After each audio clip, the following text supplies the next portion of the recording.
Hey everyone! Recently Dead by Daylight announced there would be a sort of a health update, a quality of life initiative that's going to be coming in two phases. The first phase from April to June, and the second phase from July to December, with this causing about a 3-week delay in current content. This is a decision the devs said they didn't take lightly, which I definitely believe, because it feels like in the past, pushing out content has always been the primary goal for the game. When it comes to things like bug fixes, they were always important, but it did always feel like new and fresh content was always the thing that was pushed for DBD. This isn't something I necessarily criticize either, because for the game as a whole, it's actually really positive, and it's also really positive for, me as a creator, because there's always new stuff to talk about, there's always new stuff going on. This is actually one of the toughest periods at the moment, when there's nothing new really coming out and there's no movement in that regard. But I am happy to see this regardless, because I do think it's going to be sort of necessary for the game's survival in the future, a bit like the Unreal Engine 5 update was, and the original movement changes back in 2020 and 2021, and the Realm Beyond update. All of these things are really important to the game, even if they don't feel particularly fulfilling at the time.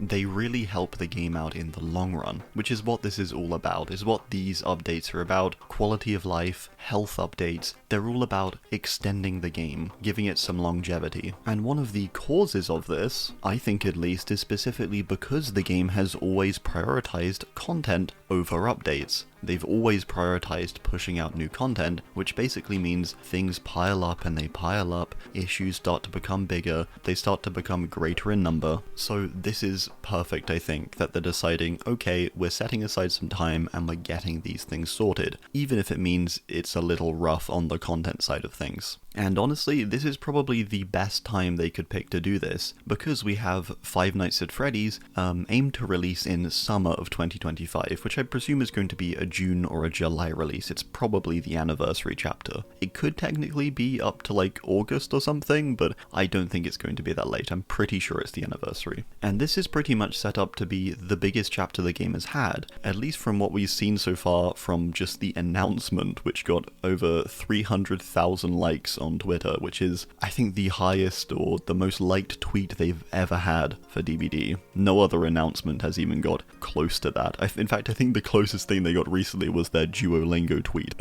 So it probably won't be the literal biggest chapter. I think the first Resident Evil chapter is always going to remain the biggest, because there were a very specific set of circumstances that year. A huge chapter for the game, a huge influx of players, everyone at home due to COVID, so it created this sort of very special bubble. So I don't think it's maybe not going to quite go to that height, but Five Nights at Freddy's is undeniably going to be a big success for the game. It's going to draw in a lot of players, we're going to see a nice big peak when people come along, so this current dip doesn't feel like too much of a gamble. It is a bit of a gamble, I do agree, but it's not that much of a gamble, because we know Five Nights at Freddy's is coming. That chapter is undeniably going to revive the game. It's just going to be a bit tough in the meantime, I think, which is exactly what happened with Rainbow Six Siege when they did Operation Health. It was the exact same. It was a really miserable time for the game. It really was. I played throughout the entirety of it. It's actually when I played Siege the most was during that time, and it was miserable, but it was worth it at the end, I will say that. The game had other issues and went downhill after that for completely different reasons, but Operation Health did help the game. It was a huge success, I think. It was just miserable to play through at the time. So hopefully it's not quite that bad for DBD, but I'm definitely a little concerned in that regard. But we'll see, I suppose. So anyway, let's get into the changes. I just wanted to sort of discuss the idea first, the idea behind it, and sort of the reasoning, and also how it doesn't feel like too much of a risk, I think, because we have Five Nights at Freddy's there, primed and ready to go. I actually think that's why they chose to do it now. They realize, okay, we got this huge chapter, it's probably the biggest we're going to have in, the next couple years, maybe. I can't think of anything else that would top this. Maybe like a Friday the 13th chapter, even that I don't think would top this one. So this is probably the biggest chapter they're going to have now for probably years' time. Therefore, it's worth making the most of it, isn't it? Do the health now, do the health updates now, and you get the guaranteed boost afterwards. Okay, so let's get into the changes. Okay, so the first change coming from April to June is the surrender state, and this is a state that allows you to surrender a game when 2 instances happen: when all remaining survivors have been slugged, or as a killer, when all remaining survivors are bots. And this is to stop frustrations around lots of slugging. It's essentially an anti-slug measure for survivors, and it's an anti-DC measure for killers. You know, no one really wants to play against a full team of bots, and as survivor, no one wants to be slugged for, I think, the full 3 minutes, is it, or something, on the ground, or 5 even. It's quite long. It's quite a long time. So these measures are simply aiming to stop these things, and when you do this surrender action, you also retain your blood points, which I think is quite a positive thing to add in there too. It means you're not really losing out on the game. You know, you still earn what you do from the game, and people can't really keep you hostage in that regard either anymore. You know, slugging is one of those things throughout the game's history that has always been considered fair play or fair game. It's not like a bannable offense or anything, but it is one of the most irritating things to go against when it's like a proper slug we're talking about. You know, the killer's just hit you all down and left you on the ground. They're just not touching you. You know, it's not technically holding you hostage because you will eventually bleed out, but it is incredibly frustrating to go against. The same as a killer, I find it really irritating when someone just randomly DCs or leaves early, because now I have to play a trial against a bot, and bots are irritating for a whole other amount of reasons. It's a bit better than it was before when the player would just disappear from the trial. I think having a bot there now at least is a nice measure. I will say though, in regards to this one, I've never actually had an instance where all of the survivors DC'd. I've never seen that personally, and I've only been playing against bots. But I do think it's a good measure regardless, that if that does happen, you can just end the game, you know, because no one really wants to play against 4 bots. I mean, no one's queuing up to do that, right? Everyone wants to go into a trial to go against players. I think there maybe is a bit of worry on the survivor side of this when it comes to slugging, because it could turn into a bit of a thing we had back with the Basket Mori PTB that we had for a brief amount of time that was eventually scrapped. In that PTB, if you managed to get everyone down, the game would just end. And I worry that's going to happen now, just with the survivor side. People are going to go purely for slugging. They're going to try and just down everyone, and they're going to try and force people to give up or exit the game. I'm not sure if there's going to be a bit of a time limit to this, like, okay, everyone has to be slugged, and they have to have waited like a minute or something, right? Or if they can just literally instantly give up the second they go down, because I think that's going to be a problem, right? For the killer side, I don't necessarily foresee any problems. I think, you know, again, personally, I don't think I've ever actually faced 4 bots as a killer. I've never had that many people DC, and typically the other thing people do is they give up on hook, which is actually addressed here later as well, the go next prevention. The next thing we're getting is gamma adjustments, and this is essentially just a brightness slider, so you can pick how bright or dark you want your game to be. And they do make a point here of saying that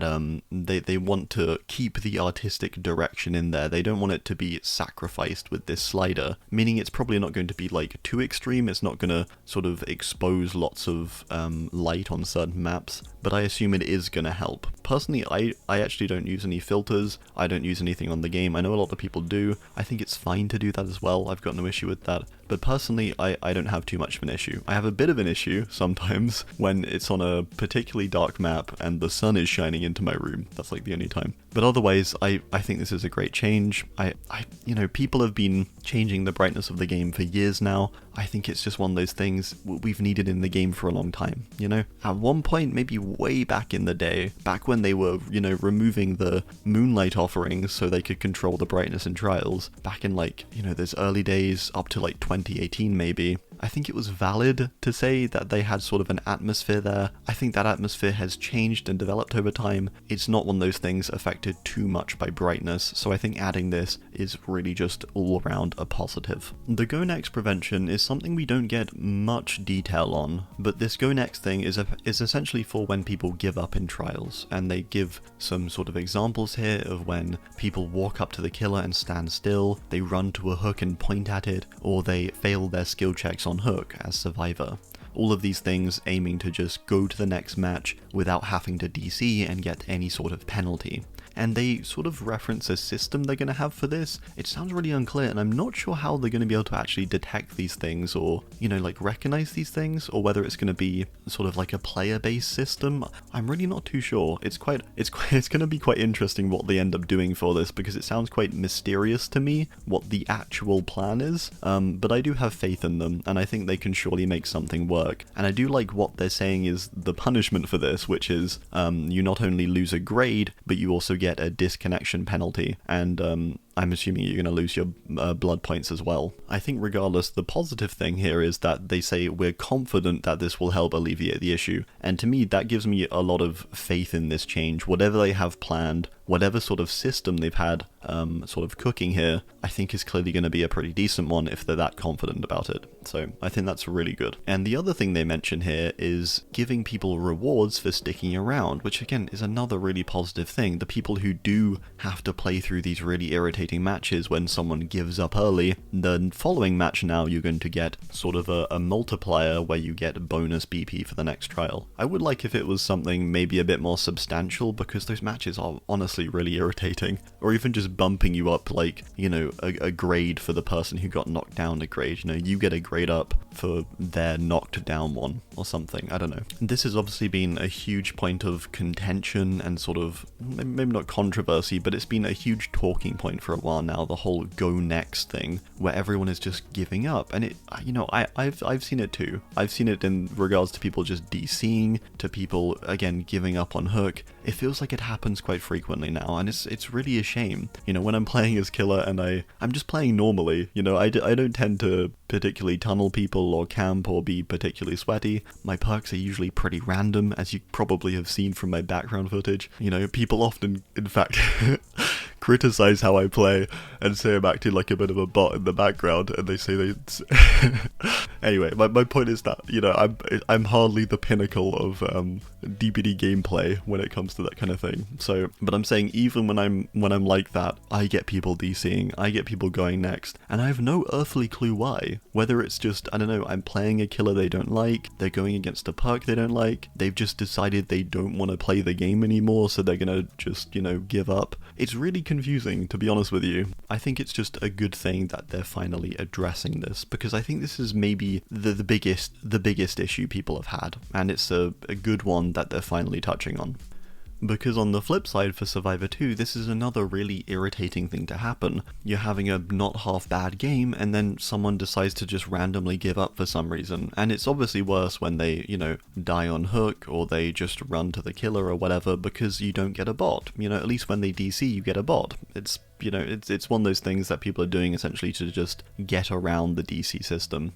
The next thing they're doing is extreme hiding and body blocking prevention. Extreme hiding means when people draw out the match and they decide to not do the objective. So this is another irritating thing that happens for both sides actually. Whether you're a survivor and there's two of you left, you're trying your best to do the gens and the other person's just hiding. You know, they're moving around still so that they don't get any crows, but they're not actually engaging with the gameplay. They're running around the edge of the map, they're walking, you know, they're doing everything they can to remain in the game without actually engaging with it. And this is really irritating as a survivor, and it's also really annoying as killer, especially when there's multiple people doing this, and it's a complete stalemate, because you don't know what to do. You typically have to end up killing the person actually engaging with the gameplay, just to get the other person to finally, you know, leave the trial and the game can be over.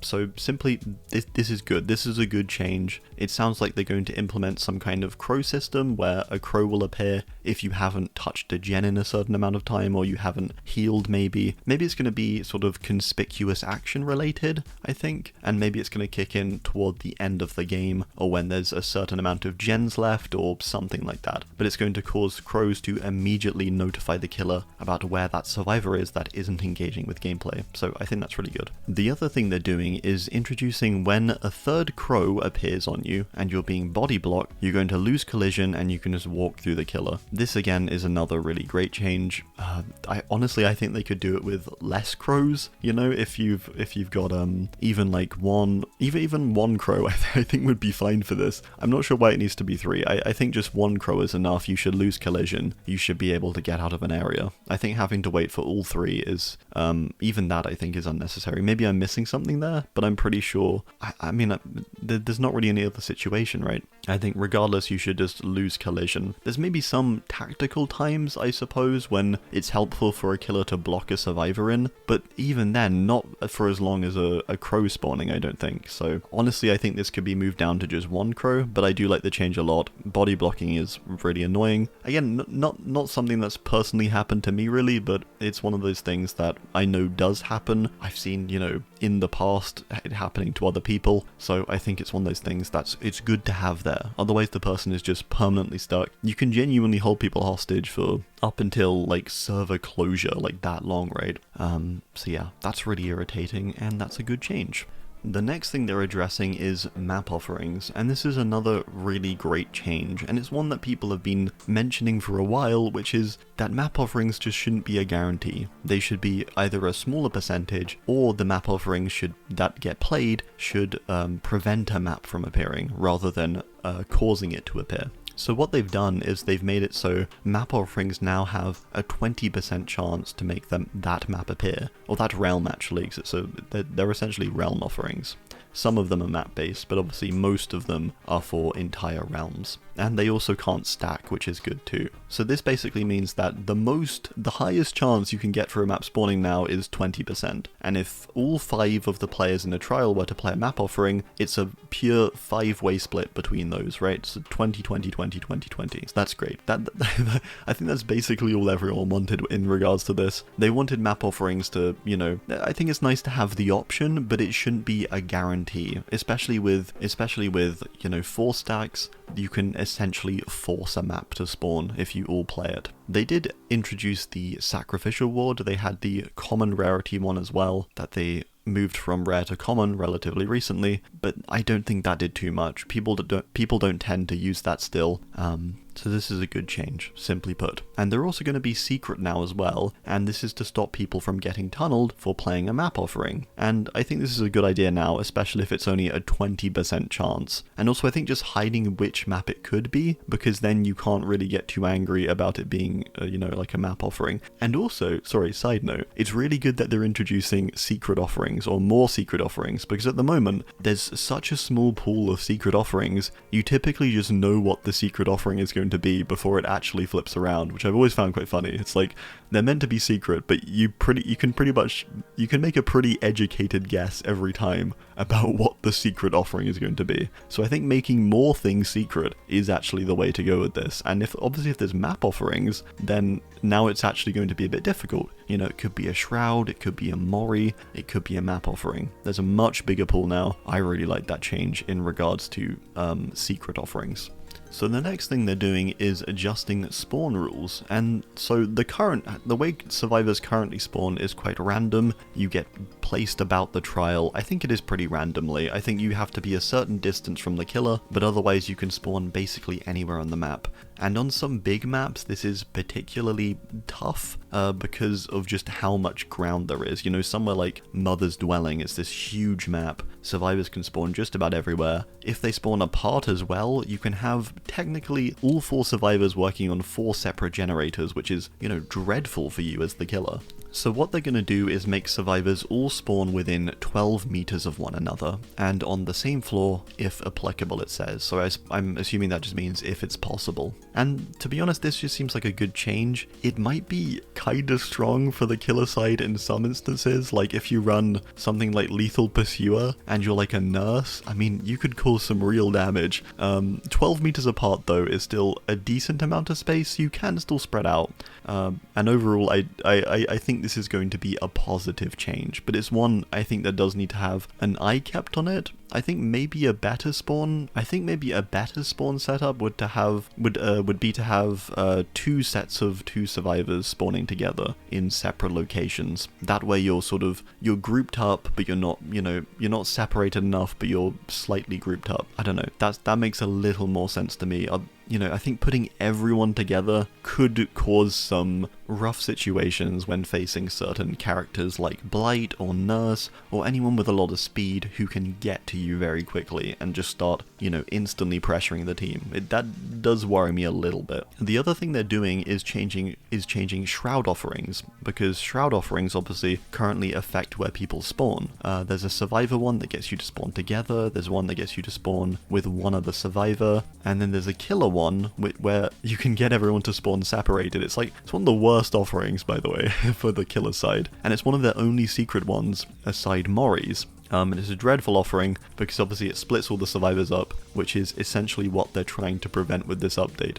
So yeah, that sounds good. I'm not sure what they're going to do with Shrouds. I hope maybe they're just going to rework them entirely, do something completely different. I sort of hope they do, because if they implement this change, they're going to be pretty useless otherwise. Unless they keep the same effects where, you can spread yourselves out or something like that, then that could be kind of interesting, I guess. Maybe make it like an ultra rare to all start spread out or something. I mean, that would be a strong effect like it is now. So yeah, anyway, that's that. The next one is improved AFK bot detection. This is essentially when people join a trial and they're just blood point farming, as in, they've set up some sort of macro, and so when they spawn into the game, it's usually like wraiths and stuff. They'll just be sitting there ringing their bell, moving around a bit, cloaking again. It's those people, the people who aren't actually there and playing, but they are present in the trial, and they earn a few blood points at the end. That's why people seem to do this, and essentially they're just going to implement a better system to locate these players and penalize them. So again, great, nothing wrong with that. That sounds awesome.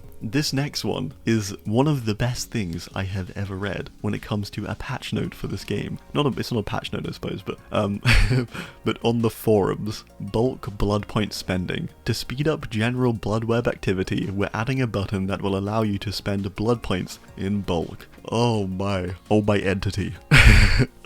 That is an incredible thing to read. I'm so glad they're doing this. This is something, they've made this better over the years. They've added systems to slowly improve this. The auto buy system, they've made it so, you keep your items. You used to lose all your items when you prestiged, things like that, right? They made blood point gains more substantial over the years, but this is something that is going to be so incredible. Bulk blood point spending. Oh my, that sounds amazing.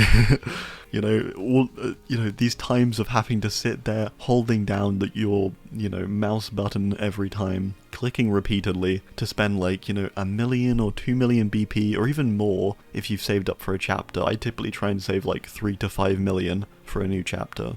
If we're able to just literally press a button and we can dump all our blood points into a character instantly, that is going to be so amazing, and it just gives you all the items, add-ons, offerings, whatever that you would have unlocked. That sounds so incredible. I really hope it's like this. Even if it's not, even if it's just, I don't know, you can spend 100k BP at once, even something like that is going to be amazing. So amazing change. I'm really excited to see what they do with this, and I think it's going to be really incredible. The next thing they mentioned is the quest system, which is something they announced last year apparently. I don't actually remember this. I'm sure they did, I probably just missed it. But it's an update to the archives and rifts, and it's going to be reworking challenges and daily rituals. It's going to reduce the grind and make it easier to earn rewards, and apparently raise the fun level of them, which sounds really good. Because right now, challenges admittedly can be a little bit tedious, so I'm glad they're sort of addressing this. They're going to introduce some, hopefully like fun, silly challenges. I always like the glyph ones and things like that.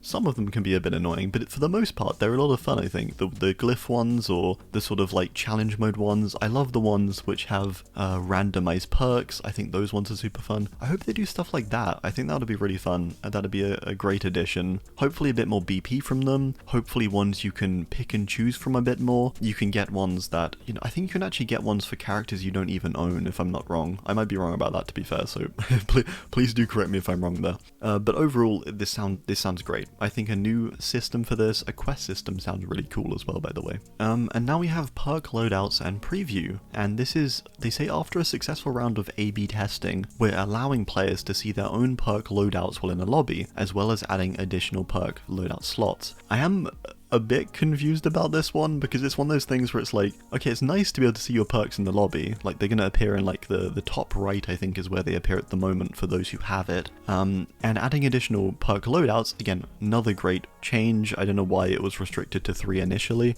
maybe there was a reason, but it should be, I think, like minimum like 5 to 10, I don't really see why it should be so low. I would love if you could name them as well, that'd be another great addition, so you actually sort of know what you have in that loadout before clicking it, and you don't have to remember all the different numbers. One thing I don't get about this is why it's not allowing you to see other players' perks in the lobby, because, I mean, I know what perks I've got on, you know, if I've just selected them. I think it's a good thing to be able to see them still when you're in the lobby screen, but I just wish we could see other people's. Isn't that like a much more useful change? That's one thing, this is one thing I'm a little bit confused on, and I'm not sure if I'm misreading it, and this is what they mean, because obviously that's great then, I have no issue with it, but I really hope they sort of aim to do that instead of this, or at least aim to do that alongside this, because yeah, I don't know, I'm a bit stumped by this one.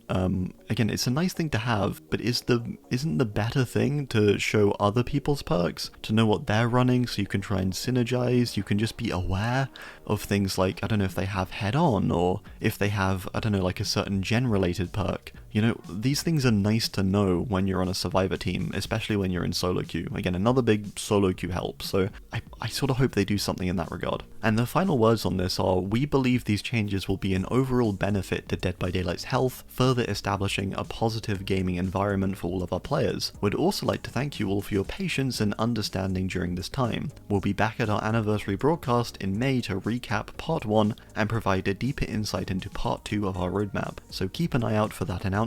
In the meantime, we're looking forward to hearing your thoughts and feedback. So there are the changes coming in April to June, and then the second round is July to December, which is presumably after Five Nights at Freddy's. There's going to be more of these changes, but I think they are working on these things now still. I don't think there's going to be a separate, like, 3-week delay. I think they're doing all of this now, if I'm not wrong, but maybe there's another delay. Then, again, I think that's probably going to be fine. If Five Nights at Freddy's has just come out, it's probably not going to be much of an issue. So the first thing is Anti-Slugging / continued improvements. This sounds like a great addition. Again, slugging's a big issue. I already think the giving up mechanic, the surrender option, is going to be a good thing. I'm assuming what they're going to do with this is they're going to monitor how the surrender option goes, and if they're going to have to come up with sort of another solution or additional solutions if slugging is still quite prevalent. So I think that's what this is referring to. Continued improvements is going to be sort of, I imagine, tweaks to the system, sort of small adjustments or any other additions they might need to make. Anti-tunneling, again, this is sort of an ongoing thing. I honestly think tunneling nowadays is kind of okay. I think there's so many anti-tunnel perks for Survivor. There's so many base game anti-tunnel measures. More anti-tunnel is never a bad thing, but I think there is a point when it can go a little overboard, because obviously tunneling, you know, to some extent it is required in a game. Sometimes you do need to do it, you know, depending on how sort of seriously you're playing, I guess. Anti-camping is something I do think they need to address, because at the moment, the current anti-camp meter can be good some of the time, but a lot of the time, it's not that effective. I actually had a game fairly recently playing against a nurse, and she knew the exact distance to stay at to avoid the anti-camp. So I got hooked, she sat on the very edge, someone came to unhook me, she immediately came back and started tunneling me. I think that's the key thing with anti-camp that they actually need to fix, is people sitting on the outer radius, just ready to pounce on you, essentially. That's the part of it I actually think that needs the biggest change. Otherwise, I think anti-camp is fine. The feature does work well. I personally don't get camped too much, but the times I have been hard camped, the meter has worked and it has allowed me to escape. So I think it's been good so far. The next one is an MMR update, and we don't really get much information on what this is going to include. I'm not sure if they're just going to start revealing MMR, or they're going to sort of have a grade related to it, or something like that. But whatever it is, they're going to update it. Maybe, again, this is sort of aiming for an update after an influx of players, they can maybe broaden the MMR brackets a bit more or something. I'm not too sure what this is going to be. I think it's a bit pointless speculating on this one. This could really be anything. I'm not sure how I feel either way, whether I want to see my MMR, whether I don't want to see it. I think I'm more in the camp of just not wanting to see it, because it's one of those things. I think it's going to just make the game more competitive by seeing it. It's going to make people play a lot more brutally. I think the game is sort of fine the way it is at the moment, in regards to MMR at least, and the way they've tried to avoid people from associating things with their rank and certain things like that. Maybe that's a bit of a hot take. I know people feel very differently. They think it actually makes the game more competitive by not showing your MMR, because it makes people sort of have this idea in their head of what they are, and if they're ranking up, it actually creates more issues by just not showing people. What do you think for that one? For me, at least, I'm not too bothered personally about what my MMR is. Probably not very high. I'm playing the game mostly for fun personally. I do enjoy winning. It's nice to win, but equally, it's one of those things where I'm trying to just have a good time. I'm trying to just relax, play the game, have a nice time. Map and key item balancing. This one, another one I love to see. Map and keys, I feel, have been so neglected in recent years, like really, really neglected. They felt sort of, I think, just quite useless in recent years. They've sort of, they were once something that were quite useful, especially keys were some of the strongest items in the game. Maps were also very strong, but not quite as strong. But keys were incredibly strong items. They were debatably one of the best survivor items, because they could open the hatch, which used to spawn, I think, as early as 2 gens with 4 survivors left, or maybe 1 gen or something. It allowed really easy 4-man escapes. So rebalancing these from now, where they're basically useless, honestly, to something a bit more useful. I hope they're also going to rework the add-ons for these too, because they're also super outdated. A lot of them really don't do much or anything at all. So again, I really hope they adjust these, and I just hope they do something useful to them. They give them a new purpose, they renew their purpose in another manner. They give them something else to do. Maybe keys can sort of grant, different special abilities, a bit like they do now. Like, you can see the obsession with one of the add-ons, you can see the killer with one of them. Maybe they can be sort of like aura-based or related. They can have these different special functions based on what you choose to add on. And then for the maps, again, it's tough, but I suppose it's not really my responsibility to come up with ideas, but I really like that they're addressing it, and they're going to try and balance it, and hopefully try and rework them a little bit and give them some renewed purpose is what I'm hoping for. So that's the gameplay side of things, and then we have the quality of life side of things. They're adding keyboard and mouse on consoles. That's nice. I'm not sure why, you shouldn't be able to do that. If you're playing in a queue with PC players, I'm not sure why you shouldn't be able to use a keyboard and mouse. On PC, I sometimes plug in my controller and use my controller, because it's nice to just sort of sit back sometimes and be a bit more casual. I find it a bit more casual just using my controller than using my keyboard. So again, good change. Custom game improvements. This is another one I love to see, because custom games, it feels like there's so much you could do with it. If they made this into sort of like a sandbox mode almost, where you can adjust it and you can make crazy modifiers, it would be so much fun. Like, if you could, adjust the survivor movement speed to be really high, or you could make movement speed low, or you could, alter the number of tiles in a map, or you could do all these like crazy adjustments, right? Or you could even add like sort of a certain modding type of thing in, with like modded modes like prop hunt, or like big survivors or killers.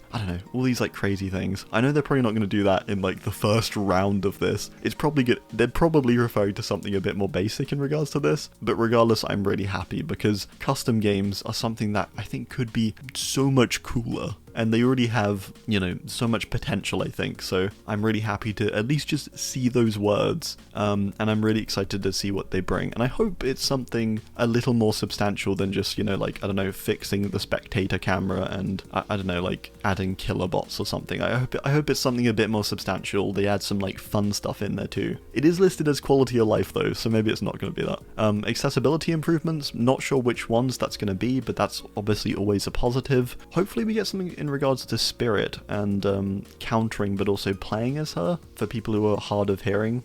I think that's one that's been in the game for a long time now. I think that'd be a really positive thing to add, so I hope they do something there.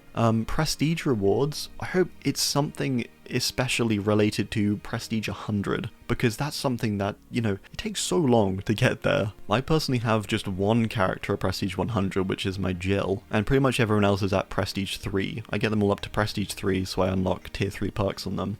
But otherwise, you know, it's one of those things, you don't have many characters at Prestige 100. It'd be nice to get, you know, like something a bit more tangible as a reward. The big 100 over the character is really nice. It's really cool. It's really cool they allowed you to prestige that high in the first place, but it would be nice to get something a bit more tangible, something you can sort of, I don't know, show off a bit. You can get a special cosmetic, or you can get a banner or an icon. I think that's where they're going to go with it, by the way. Probably like a special banner or like icon of the character, you know, featuring the character with, I don't know, sort of like the bloodied or scratched up, scratch mark background. So it's going to be something like that, I think. But yeah, I think that could be cool. Maybe they'll even add custom portraits sort of things, a bit like they have when they added the scratch mark background for the portraits for people who had Prestige 3 the characters before. Maybe they'll get sort of a similar thing. I don't know. They're my quick ideas there. And then reduced login steps. I don't know what that even is, to be honest. I'm not sure if that's like a forum or behavior account thing. I don't actually know what that is. I've never had to log in when I've loaded up Dead by Daylight, unless it's like the auto login through Steam. So I'm not too sure what that is, but you know, I'm sure that's a good thing. And then finally it says at the bottom, and more, including bug fixes for long-standing issues. Sounds great to me. And look at that, I've nearly drank my full tea in that time.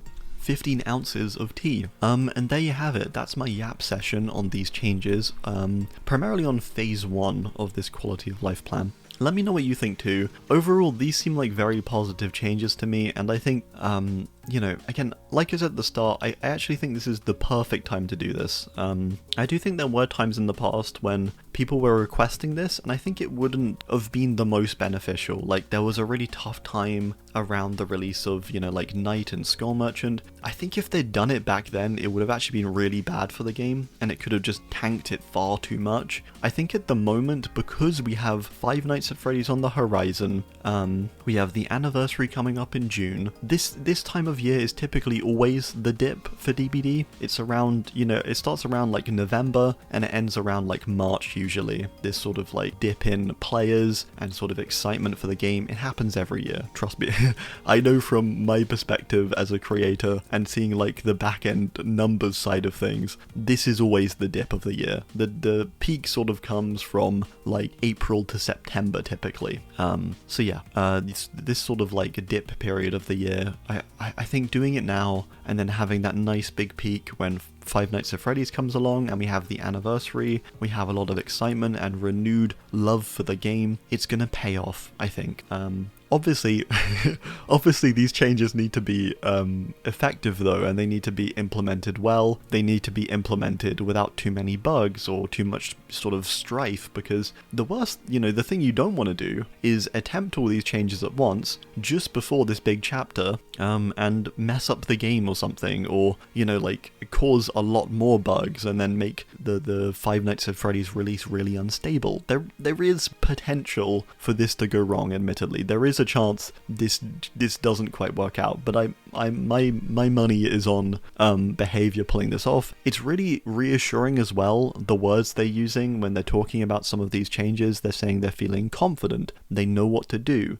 Again, these things, personally, from my perspective at least, as a player and as a creator, they're really reassuring to hear when they're saying these things so confidently. And they're also saying that they're going to do things in a set time frame. They're not saying, oh, these things are going to come, you know, in, you know, they've said before, like a year's time and things like that. They're just saying these things are going to come, and they're going to come in this period, and we're confident about them. That to me sounds amazing. You know, the things they're saying are, I think, incredibly reassuring. And yeah, I think that's all I've got to say, really. I do hope you enjoyed. This is a pretty long video, isn't it? I appreciate if you stuck around for this sort of yap session. It could just be a podcast at this point, couldn't it? Probably. Yeah, I do hope you've enjoyed. Let me know your thoughts as always down below. and whether you think this is going to make or break the game. Because like I said, I do think there is potential it can break the game, and it can actually make things, it could make things worse. But I'm like 95-5 on this, that, you know, 95, it's going to be good, it's going to be a huge positive for the game, it's going to make the Five Nights at Freddy's release super smooth, and then I'm like 5 of like, ooh, maybe this could all go terribly wrong.